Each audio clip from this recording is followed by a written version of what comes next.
P D M کے سربراہ مولانا فضل الرحمان کی چودھری شجاعت حسین سے ملاقات ہوئی۔ ملاقات میں ملکی سیاسی صورتحال پر مشاورت، حالیہ بجٹ پر گفتگو۔ سابق حکمرانوں نے جاتے جاتے ملک کو معاشی بحران میں دھکیلا، رہنماؤں کی گفتگو۔ اتحادی حکومت ملک کو معاشی بحران سے نکالے گی، ملاقات میں یہ اتفاق ہوا ہے۔ اس ملاقات کا مزید احوال جانتے ہیں، ہمارے ساتھ موجود ہیں یاسر ملک۔ یاسر، بتائے گا کیا گفتگو ہوئی؟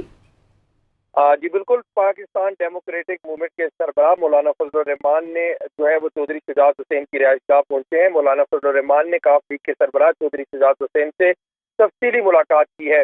اس ملاقات میں جے یو آئی کے مرکزی سیکرٹری جنرل سینیٹر مولانا عبدالغفور حیدری بھی موجود تھے۔ ملاقات میں ملکی سیاسی صورتحال پر مشاورت کی گئی ہے اور ملاقات میں پیش ہونے والے حالیہ بجٹ پر بھی گفتگو کی گئی ہے۔ دونوں رہنماؤں نے ملک کی سلامتی اور ترقی کے لیے مل کر آگے بڑھنے پر اتفاق بھی کیا ہے اور دونوں رہنماؤں نے آگے بھی مشاورت جاری رکھنے پر اتفاق کیا ہے۔ قومی حکومت عوام کے مسائل حل کرنے کے لیے تمام وسائل بروئے کار لائے گی۔ دونوں رہنماؤں میں اس بات پر اتفاق ہوا ہے اور قومی حکومت مل کر قوم کو معاشی بحران سے بھی نکالے گی۔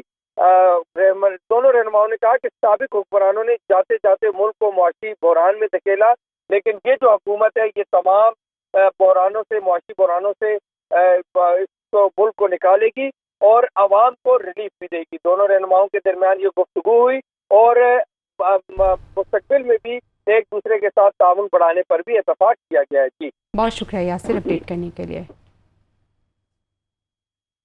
آپ کو بتائیں کہ یہ اہم ملاقات ہوئی ہے پی ڈی ایم کے سربراہ مولانا فضل الرحمان اور چودھری شجاعت حسین کے درمیان، اور اس ملاقات میں ملکی سیاسی صورتحال پر بات چیت کی گئی۔ اس کے ساتھ ساتھ جو حالیہ بجٹ پیش ہوا ہے اس پر بھی تبادلہ خیال کیا گیا۔ سابق حکمرانوں نے جاتے جاتے ملک کو معاشی بحران میں دھکیلا، رہنماؤں کی جانب سے یہ گفتگو کی گئی اور اتحادی حکومت ملک کو معاشی بحران سے نکالے گی۔ ملاقات میں یہ اتفاق کیا گیا۔